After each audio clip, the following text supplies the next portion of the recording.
வணக்கம், நான் சந்துரு. நாம் இன்னைக்கு பழனி முருகர் கோவிலுக்கு தான் வந்திருக்கோம். அதாவது பழனி தண்டாயுதபாணி சுவாமி கோவில். இதுதான் புண்ணிய தீர்த்தம் சரவண பொய்கை. இது ஒரு தீர்த்த கிணறு. இதில் இருக்கிற சித்திரங்கள்லாம் பார்க்கறதுக்கு ரொம்ப அழகாக இருக்குது. இதுதான் புண்ணிய தீர்த்த கிணறு. இந்த தீர்த்த கிணறுக்கு வரத்துக்கு முன்னாடியே நாம் குளிக்கிறதுக்கு தேவையான எல்லா வசதிகளும் கூடிய ஒரு இடமும் இருக்குது. கிணறுக்குள்ளே இறங்கி போகிறதுக்கு இந்த இடத்துல ஒரு படிக்கட்டும் இருக்குது. இங்கே ஒரு விநாயகர் கோவிலும் இருக்குது. விநாயகர் தனியாக அமர்ந்திருக்கிறார். தீர்த்த கிணறில் இருக்கிற விநாயகரை நம்ம வணங்கிட்டு நாம் அடுத்ததாக போகலாம் முருகரை சந்திக்கிறதுக்கு. இது திருவாவினன்குடி குழந்தை வேலாயுத சுவாமி கோவில். முதல்ல இங்கே இருக்கிற முருகரை தான் நாம் தரிசிக்கணும். காலையில் 5 மணிக்கு இங்கே இருக்கிற கடைகள்லாம் பார்க்குறதுக்கு இப்படி தான் இருக்குது. இதுதான் மலை கோவிலுக்கு போகிற வழி. இங்கே முதல்லையே பார்த்தோன்னா ஒரு விநாயகர் கோவிலும் இருக்குது. நாம் விநாயகரை தரிசனம் பண்ணிவிட்டு நம்ம மலைக்கு மேலே இருக்கிற முருகரை தரிசனம் பண்ணலாம். இந்த இடத்துல முருகரோட வாகனமான மயில் வாகனம் இருக்குது. இந்த இடத்துல இருக்கிற ஒரு மண்டபத்தில் முருகரோட அறுபடை வீடுகளில் காட்சியளிக்கும் அந்த தரிசனம் இங்கு சித்திரமாக வரையப்பட்டிருக்கு. இங்கே ஒரு மீனாட்சி அம்மன் கோவிலும் இருக்குது.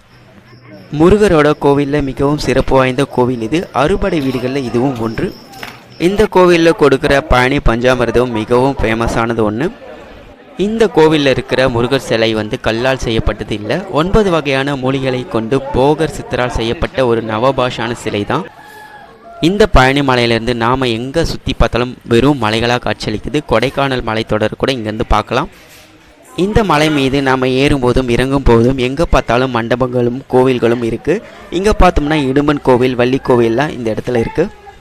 இந்த கோவிலில் மொட்டை அடிப்பது, காவடி சுமந்து வழிபாடு செய்வது போன்ற எல்லா வழிபாடுகளும் செய்கிறாங்க.